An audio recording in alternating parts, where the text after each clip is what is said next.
तेरी चुप हो गया, क्लास हो रहा तेरी एक गाना लगा मारूंगा मगर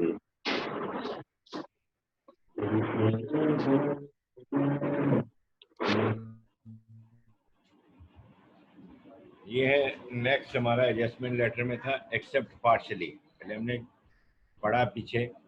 अब है कि अगर आप किसी कंप्लेंट को पार्शली एक्सेप्ट करते हैं तो इंट्रोडक्शन वही कर्टसी जो है, कर्टसी आप उसे शो करेंगे, उसको थैंकफुल करेंगे कि आपकी कंप्लेंट जो है वो आपके सामने लेके आया, आपकी शिकायत जो है उसने उसको एक्सेप्ट किया, और एक्सेप्ट करने के बाद जो है ना उसने आपको चांस दिया कि आपको क्लैरिफिकेशन दे रहा है। वो क्लैरिफिकेशन के बाद जो है ना फिर आपने उसका शुक्रिया अदा करना है कि इंट्रोडक्शन करवाना है, ये इंट्रोड्यूस हो गया आपसे।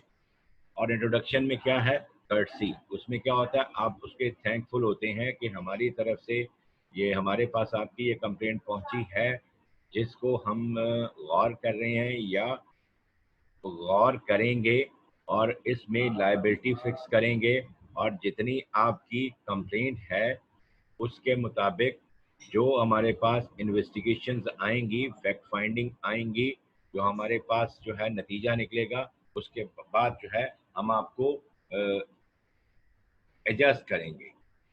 तो क्या है इंट्रोडक्शन में क्या आता है, मेंशन डेट ऑफ लेटर, पहले सबसे पहले acknowledge the letter of complaint, mention date of letter, summarize briefly the nature of the complaint receive, जो आपके पास कंप्लेंट आई है उसको आपने ब्रीफली जो है वो समराइज करना है कि आपकी कंप्लेंट ये है, उसकी नेचर क्या है।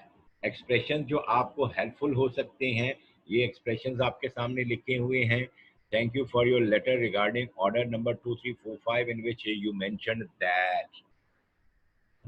देखिए फर्स्ट एक्सप्रेशन क्या है आपका, acknowledgement, you are acknowledging the letter with the date and order number. We refer to your letter of 2nd August in October in which you informed us that the wrong model was sent to you. These are the kinds.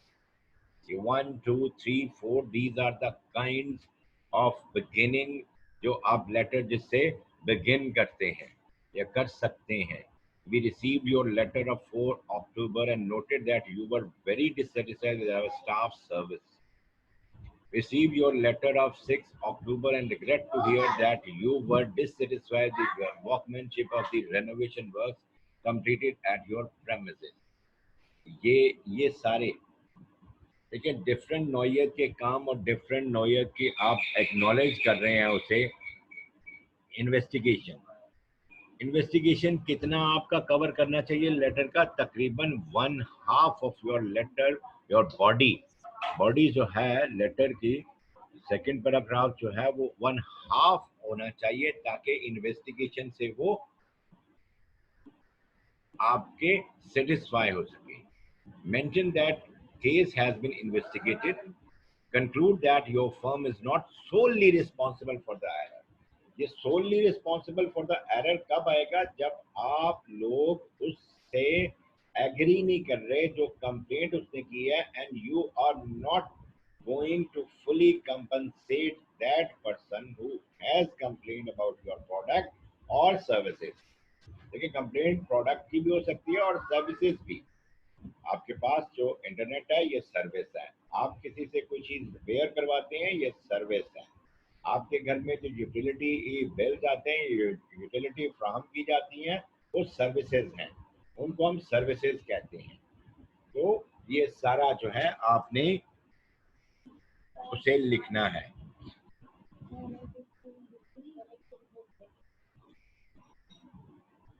और उसे ये बता रहे हैं आप कि आप अकेले रिस्पॉन्सिबल नहीं है, अब मैन हैंडलिंग हो सकती है, मिसयूज किसी भी चीज का हो सकता है, प्रॉपरली आपने उसे यूज नहीं किया, वो डिसफंक्शन कर गया। तो डिसफंक्शन अगर आपकी वजह से हुआ है, आपकी केयरलेसनेस इसमें शामिल है, तो company is not bound to provide you the relief what you wanted। वो देखेंगे कि जो उनकी गलती की वजह से हुआ है और उस हद तक वो क्लेम को एडजस्ट करेंगे जिस हद तक उनकी गलती है। यूजफुल एक्सप्रेशन क्या है? We have checked our purchase order number so and noted that you have indicated 15 October as the delivery deadline and not 5 October as claimed in your letter. अब देखिए डेट ऑफ डिलीवरी जो है उसमें फर्क आ गया। अब कंप्लेंट आपने की है कि अपने लेटर में आपने जो पहले लेटर ऑर्डर किया था उसमें 15 अक्टूबर, जब आपके पास डिलीवरी 15 अक्टूबर को पहुंची तो आप कंप्लेंट करने पहुंच गए कि जनाब आपने डिलीवरी लेट की है। It could have been an oversight on the part of your staff, कि स्टाफ नहीं हो सकता आपके स्टाफ ने इसे गौर से चेक न किया हो। Our representative have checked on the bales of cloth at your warehouse and noted that only 2 out of 20 bales were soiled due to poor packaging. अब आप देखें, आपने कहा कि जनाब ये 20 मेरे पास बेल्स आई थी क्लॉथ की, तो मैंने वो फॉल्टी निकली हैं, तो मैंने कंप्लेंट क्या कर दी, 20 की कर दी कि आप 20 वापस ले जाएं। अब जाहिर है वो 20 की 20 जो है वो उन्हें ट्रांसपोर्टेशन चार्जेस बढ़े हैं, उन्हें कॉस्ट पड़ी है, उन्हें जो है वो रास्ते में टैक्स पड़ा है, उन्हें उनके मैन आवर्स लगे हैं उस पर, उनका टाइम कंज्यूम हुआ है उस पर, उनके जो है वो ह्यूमन रिसोर्स इस पे लगा है। तो आप 20 की 20 उन्हें कह रहे हैं कि वापस ले जाएं, तो आपका कंप्लेंट एक्चुअली होल्ड ही नहीं कर रहा है, it is not holding the ground. और ये इलॉजिकल है कि 2 खराब हैं और उन्होंने रिप्रेजेंटेटिव भेजा है, उसने वेयर हाउस जाके चेक किया है तो वहां पे 2 खराब हैं। तो आपकी जस्टिफिकेशन इतनी है कि 2 खराब है तो 2 की कंप्लेंट करें, आपने कंप्लेंट ही रॉन्ग की थी। तो 2 की हद तक वो उन्होंने उसे मान लिया, बाकी 18 जो ठीक हैं उनकी हद तक वो क्यों माने? ये इलॉजिकल है। ये ऐसी कंप्लेंट कभी होनी भी नहीं चाहिए कि एक चीज आपके पास है रॉन्ग आई है और उसमें से बाकी 18 ठीक आई हैं और आप सारे के सारे की कंप्लेंट करना शुरू कर दें। ये हमारी ह्यूमन साइकी है, हम ऐसा करते हैं। अल्टरनेटिव सोल्यूशन उसे आप देंगे। अब सोल्यूशन किसने देना है? पहले आपने कंप्लेंट लेटर लिखा, उसमें कंप्लेंट की, आपने उसे एक सोल्यूशन जो है प्रेजेंट किया कि ऐसा आप कर दें। अब सेलर जो है वो अपना अल्टरनेटिव देगा कि इसका जो है मैं इस मसले को कैसे हल कर सकता हूँ। ये आपकी कंप्लेंट जो आई है उसकी इन्वेस्टिगेशन रिपोर्ट उसके पास पड़ी है, उसने फैक्ट फाइंडिंग की है, उसके बाद वो इस नतीजे पर पहुंचा है कि आपको वो क्या डिलीवर करेगा। अल्टरनेटिव सोल्यूशन क्या? पार्शियल रिफंड और रिप्लेसमेंट। या तो आप रिफंड ले लें, पैसे वापस दे लें, या 2 बेल्स आपकी खराब हुई हैं, या आपके 2 पेन खराब हुए हैं, या आपकी एक बेडशीट खराब हुई है, वो आप उस हद तक उसे कंप्लेन कर सकते हैं। या आप उसे स्मॉल डिस्काउंट के मैं जनाब आपको ये 5% डिस्काउंट देता हूं इनवाइस प्राइस पे, और या आपकी ही गलती है, सारी की सारी आपकी गलती है, उसकी इन्वेस्टिगेशन में जो निकला है उसमें बायर की सारी गलती है, तो अब वो ये कर सकता है कि आपको डिस्काउंटेड रेट पे या विदाउट विद नॉमिनल फी जो है वो कहता है मैं आपको ये रिपेयर करके दे देता हूँ। तो these are the genuine things. Is अगर वो सिंसियर है to retain you as a future customer, तो वो आपको ये सारी की सारी जो है अल्टरनेटिव जो है जितनी भी उसके पास हो सकती हैं वो देता है, वो देगा। अब आप बाजार से टीवी लेके आए हैं, तो टीवी जो है आपके शॉर्ट सर्किट की वजह से वो उसकी एलईडी उड़ गई है, तो वो अब आप उसे कहें जी ये तो चला ही नहीं है घर जाके, तो वो चेक करेगा, वहाँ पे चलता हुआ आप लेके आए हैं और घर आके ये हो गया है, तो फिर वो कहेगा जी इसको रिपेयर ही करवा सकते हैं हम, और इसके लिए फीस जो आपसे थोड़ी सी हम जो है वो ले लेंगे। यूजफुल एक्सप्रेशन क्या है? We will send you the additional 10 boxes of pencil without charging you delivery cost. अब आपको डिलीवरी कॉस्ट के बगैर जो है वो कहता है जी मैं आपको ये चीजें दे दूंगा। We'll send the replacement for the 2 bales of soiled cloth at no additional cost by 12 October। कि हम इस डेट तक आपको वो सॉइल जो है खराब हो गई थी वो भेज देंगे। However, we will not accede to your request for a 20% price reduction। वो कहता है जी आप 2 खराब हुई और पूरी 20 की 20 जो है वो आप उस पे आप 20% मांग रहे हैं रिडक्शन, प्राइस रिडक्शन मांग रहे हैं, तो ये जेन्युइन क्लेम नहीं है. You will understand that we operate on very thin profit margin and our prices are the lowest in the market. Competitive price पे वो बैठा, मार्केट में बैठा, वो आपको 20% डिस्काउंट दे देगा, तो वो कैसे वो फिर वो बिजनेस कर सकेगा. इस तरह होने लग जाए तो फिर भी कोई बिजनेस ही ना करे कि अगर जैसे कस्टमर कंप्लेंट कर रहा है एज इट इज उसको ले ले. कस्टमर हर दफा ठीक नहीं होता, लेकिन लिखा या पढ़ा या सोचा यही जाता है कि जब वो कंप्लेंट लेके आता है तो आपने उस वक्त सोचना यही है कि कस्टमर इज ऑलवेज राइट. लेकिन अगर वो भेजा कर रहा है तो आपने अपनी इन्वेस्टिगेशन करनी है, फैक्ट फाइंडिंग करनी है. फैक्ट फाइंडिंग के बाद उसे अपना डिसीजन सुनाना है. वो डिसीजन जो आपके लिए भी ऐसा हो कि फ्यूचर में उसको आप रिटेन कर सकें उस कस्टमर को, और कस्टमर के लिए भी ऐसा हो जो एक्सेप्टेबल हो. एग्रीमेंट करने की अब जाहिर है उसे ऐसी आप प्रोपोजिशन देंगे कि वो भी मान ले, वो उसके लिए भी एक्सेप्टेबल हो. उसे भी आप ब्लो द बेल जाके उसे भी आप टोटल रिफ्यूज ना कर दें. अगर वो 100% सही नहीं है तो 20% जितना वो सही है 20% की हद तक आप उसे जाके रिलीफ जरूर देंगे. आप एग्रीमेंट करने की कोशिश करें, और एग्रीमेंट जो है सोल्यूशन जो आपने सोल्यूशन प्रपोज किया है इस पे उसकी राय और उसको मनाने की कोशिश करें. और मनाया उसी वक्त जाता है जब आपकी तरफ से भी थोड़ा सी गलती है और उसकी तरफ से भी थोड़ी सी गलती है, तो दोनों एक म्यूचुअल ग्राउंड पे आके एग्री कर लेते हैं. यही सीख करने की कोशिश करनी चाहिए, और ये उसी वक्त होता है जब बात लॉजिक से हो, डायलॉग्स हो रहे हो. अदरवाइज नॉ लॉजिक हो और ना ही डायलॉग्स हो तो एग्रीमेंट नहीं हो सकता. We hope you are satisfied with the proposed arrangement and confirm your agreement by calling or faxing us. कि आप के लिए जो हमने प्रपोजल दी है, अरेंजमेंट्स जो किए हैं, आप इसे कंफर्म करेंगे, हमें मुतला करेंगे फोन करके या फैक्स करके. और उसकी कंफर्मेशन कैसे आप लिख रहे हैं कि जनाब ये एग्रीमेंट जो हमने प्रपोजल किया है, आपको प्रपोजल दिया है, इस डेट तक जो है ना आप हमें जो है ना इसका जवाब दे दें तो हम इसे फाइनल समझेंगे. अब इसका पार्शियल जो है एक्सेप्टेंस का कंक्लूजन क्या है? Regret for inconvenience cause. आप से अफसोस करेंगे कि जनाब ये हमारी वजह से आपको ये तकलीफ उठानी पड़ी है, तो जिसके लिए हम बड़े माजरत खां हैं. तो क्या आप कह सकते हैं, we would like to apologize for any inconveniences cause and look forward to your continual patronage. कि आपकी पैटर्नेज जो है यही हमारा असासा है, क्योंकि एक एक करके सारे कस्टमर्स को आप छोड़ते जाएंगे तो आप बिजनेस कैसे करेंगे. तो इसीलिए आपको हिकमत से काम लेना है. अगर कस्टमर हिकमत से काम नहीं ले रहा तो आपने लॉजिक से काम लेना है.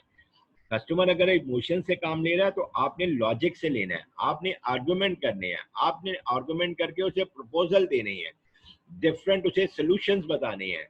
जो भी उसे सोल्यूशन पसंद आए वो एक्सेप्ट कर ले, और आपका सोल्यूशन जो है वो लॉजिकल होना चाहिए. उसका अगर इमोशनल था तो आपका लॉजिकल होना चाहिए, और इंसान की लॉजिक को इम्प्रेस करना चाहिए, उसे हिट करना चाहिए. तभी वो आप उसे लॉजिकली मनाएंगे तो ही वो इस काबिल होगा कि आपके प्रपोजल को एक्सेप्ट कर ले. We look forward to serving you again. This is the last sentence के जनाब हम उम्मीद है कि हमारे ताल्लुकात जो हैं वो अच्छे रहेंगे और फ्यूचर में भी हम ऐसे एक दूसरे के साथ बिजनेस करने के काबिल. अब एक तीसरी इसमें सिचुएशन है. तीसरी सिचुएशन क्या है कि आप उसे रिफ्यूज कर दें. उसने जो क्लेम किया है, आपने इन्वेस्टिगेशन की, आपने फैक्ट फाइंडिंग की, आपने सारी जो है ना अपनी एहतियाती तदाबीर के बाद उसे पहुंचाना, और आपने पूरी अटमोस्ट केयर की सामान जो है उस तक पहुंचाने की, उसे सर्विसेज देने की. लेकिन उसके बाद अगर कोई नुकसान हुआ है तो वो सेलर की, वो बायर की वजह से हुआ है, और आपके पास बड़ी स्ट्रॉन्ग रीजन है बायर को ये बताने के लिए कि fault does not lie with you, या fault doesn't lie with the seller. ये आपने उसे कन्विंस करना है विद द आर्गुमेंट. और रिफ्यूजल के लिए आपके पास बड़े स्ट्रॉन्ग पॉइंट्स होने चाहिए, तभी आप उसे रिफ्यूज कर सकते हैं। अदरवाइज स्ट्रेट रिफ्यूजल जो है ये एक्सेप्टेबल नहीं होती, इससे बिजनेस खराब होती है। इंट्रोडक्शन उसी तरह, इंट्रोडक्शन जो है इसमें क्या है, एक्नॉलेज लेटर ऑफ कंप्लेंट कि आपकी कंप्लेंट आई, मेंशन उसके डेट ऑफ लेटर जो है वो करें, ब्रीफली ये सारा ही कुछ, अब तीनों लेटर्स में यही हम फॉर्मेट यूज कर रहे हैं। कंप्लेंट जो है वो उसको जो रिसीव की है उसे ब्रीफली एक्सप्रेस करें यहाँ पे। फिर ये यूजफुल एक्सप्रेशन वही, ये सब में ही ये हमने लिखा है, एक्सप्रेशन जो है ये सारे उसी में यूज किए हैं। अब वेरिफिकेशन ऑफ फैक्ट्स आपने वेरीफाई करना है, और वेरीफाई कैसे, 100% वेरिफिकेशन होनी चाहिए। 1% भी सेलर को डाउट होता है किसी जगह पर कि ये उसकी गलती या उसके स्टाफ की गलती से हुआ है, तो बेनिफिट ऑफ डाउट जो है वो बायर को मिलेगा, और उसे कंप्लेंट उसकी एक्सेप्ट की जाएगी to the extent where buyer is at seller is at fault। आपने 100% इसमें 1-0.1% भी शक नहीं होना चाहिए आपको कि आप ठीक नहीं हैं। अगर 0.1% भी शक आ गया आपको कि मैं ठीक नहीं हूं, 99.9% मैं ठीक हूं और 0.1% जो है वो बायर ठीक है, तो वहां पर आप बेनिफिट ऑफ डाउट जो है वो बायर को देंगे। Mention action taken to verify the facts mention by writer. जो जो उसने कंप्लेंट की आपने एक एक को वेरीफाई किया। अपने मतलब पैकिंग की तो आपने पैकिंग डिपार्टमेंट से किया, उसने पेन अगर खरीदे थे लीकेज की तो वो डिपार्टमेंट जो है इंक फिलिंग वाला, उससे आपने कांटेक्ट किया। उसने अगर जो है वो प्राइस की तो आपने इनवॉइसेस चेक की। अगर आप सर्विसेज ले रहे हैं तो सर्विसेज में कहाँ पर फॉल्ट आया वो आप सारा उसे जो है किस वो आपने पूरी लाइन चेक की जहाँ पर उसको वो प्रोवाइड की जा रही है। अब क्या है, we have checked our delivery note against your order and noted that the correct model was sent to you. अगर गलत मॉडल आ गया, कहता जी हमने तो सही भेजा है, चेक किया उन्होंने। We have checked with our staff and noted that the food order was served within 10 minutes and not 1 hour as mentioned। आप डिलीवरी टाइम देते हैं, आप देखें ना आपके घर में TCS आता है तो आपसे साइन लेता है, साथ ही वो उसके पास एक डिवाइस होती है, उस डिवाइस पे वो कंफर्मेशन भेजता है, वो टाइमिंग नोट की जाती है, टाइम स्टैंप लगती है आपकी रिसेप्शन पे और वो भेजता है। आप जब कंप्लेंट ऑनलाइन करवा रहे होते हैं तो आपको टाइम आ जाता है। अब वो सारा कंप्यूटराइज सिस्टम है, कंप्यूटर जनरेटेड, वो आपको वो जो है सेकंड्स तक जो है वो उसके सिस्टम में भी होता है और आपके पास उस रसीद में भी होता है जो रसीद आपके पास आई है। We are representative have checked the bales of cloth and reported that none of the 20 bales was soiled due to poor packaging। Packaging की वजह से नहीं हुआ। Disclaim responsibility and explain why. अब देखिए आपने कोई भी रिस्पॉन्सिबिलिटी लेने से इनकार कर दिया, अभी बस अब we have investigated and we are not going to adjust what you have complain. इसके लिए आपके पास सॉलिड रीजंस आप उसे देंगे, सॉलिड रीजन देंगे why you are rejecting his claim. ये एक्सप्लेन करेंगे आप उसे वन बाय वन, जितने भी उसने क्वेश्चन रेज किए हैं वो उसे आप जवाब देंगे। Disclaim responsibility and explain the reason for not exceeding to, होता है accepting the request. Writer's claim, आप उसका क्लेम क्यों नहीं मान। The evidence gathered showed that the error was not due to our negligence। हमारी नेग्लिजेंस थी नहीं, it was an error in your order। आपने गलत ऑर्डर दिया, आपने गलती से स्मॉल लिख दिया। अब मैंने ऑनलाइन ऑर्डर दिया, 4 चीजें मैंने सिलेक्ट की, एक चीज जो है वो मैंने सिलेक्ट की, वो जब मैंने ऑर्डर प्लेस कर दिया मेरे पैसे जो है वो कट गए, लेकिन वो चीज जो है वो उन्होंने ऑर्डर से निकाल दी। फिर मैंने ईमेल की और ईमेल में उनसे कहा कि ये जनाब ये हुआ है। अब उन्हें पता था कि सिस्टम में पैसे आ गए, उन्होंने वेरीफाई किया मेरे अकाउंट से पैसे उनके अकाउंट में ट्रांसफर हुए हैं, मेरे आईपी एड्रेस से पैसे उधर गए हैं, पैसे उधर गए हैं, और जो ऑर्डर मेरा ओरिजिनल था उसमें से एक शर्ट कम थी तो उन्होंने एक्सेप्ट कर लिया। अगर मैंने वहां पर सिलेक्शन खुद किया स्मॉल, बाद में मैं कहूं कि जनाब स्मॉल ने मुझे तो साइज गलती से ये क्लिक हो गया है, तो वो मान लेंगे, वो चेंज कर देंगे। लेकिन ये कहना कि आपने गलत भेजा है, पहले आप जब कंप्लेन कर रहे हैं तो आप अपनी गलती माने, अगर बायर की गलती है, अगर सेलर की गलती आप उस पर डालेंगे, वो कहेंगे जनाब ये देखें ये रसीद है हमारे पास, ये आपने ऑर्डर किया था। किसी को भी बेवकूफ बना के अगर आप काम करवाने की कोशिश करेंगे तो वो नहीं, वो आपसे ज्यादा लोगों को डील करता है। Under such circumstances, we are unable to replace the bales of cloth as requested। के ऊपर एक्सप्लेनेशन उसने दे दी है और एक एक फैक्ट बयान किया है। ये खराबी हमारी वजह से नहीं है, ये अगर खराब हुई है तो आपके स्टोर में हमने चेक किया, वहां पे डैम्पनेस थी, डैम्पनेस की वजह से, नमी की वजह से ये बेल्स खराब हुई है। आपको वहां पे प्रॉपर जो है इंतजाम करना चाहिए था। अगर आपकी फूड खराब हुई है तो आपने, आजकल मौसम ऐसा है, आपने फ्रिज में रखने की बजाय बाहर रखी पड़ी होगी, और ये इतने बजे हमने डिलीवर किया, ये हमारे पास डिलीवरी नोट है, तो ये आपकी गलती है, आप हम पे क्यों डाल रहे हैं कि हमने लेट डिलीवरी की। Our investigation showed that our staff was provoked by your unreasonable demand। आप जो है वो राइडर के साथ लड़ना शुरू कर दें। अब राइडर का क्या कसूर है, उसे इनकार कर दें, वो पैसे उसे पड़ जाएंगे। कंक्लूजन क्या है, अप्रोप्रिएट यूजफुल एक्सप्रेशन वही, apologize for inconvenience cause, we look forward to serving you again.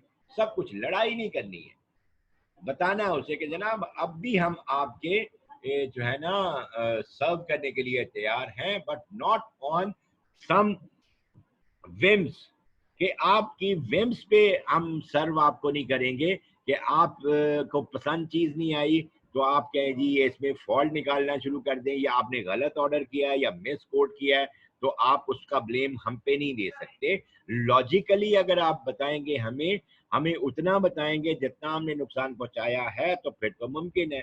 लेकिन अगर आपका ही, बायर का ही 100% कसूर है, तो वो सेलर को एक्यूज नहीं कर सकता। ये इसका समराइज है एडजस्टमेंट लेटर का, कि हमने जो पीछे पढ़ के आए हैं।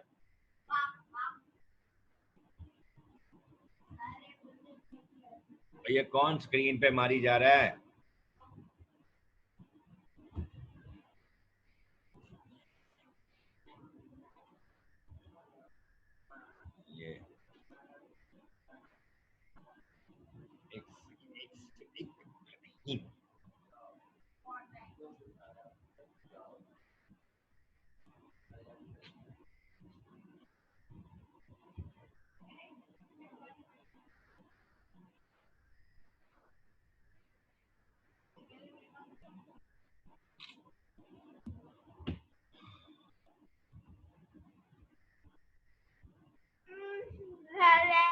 ये लोगों ने एनोटेट कर दिया।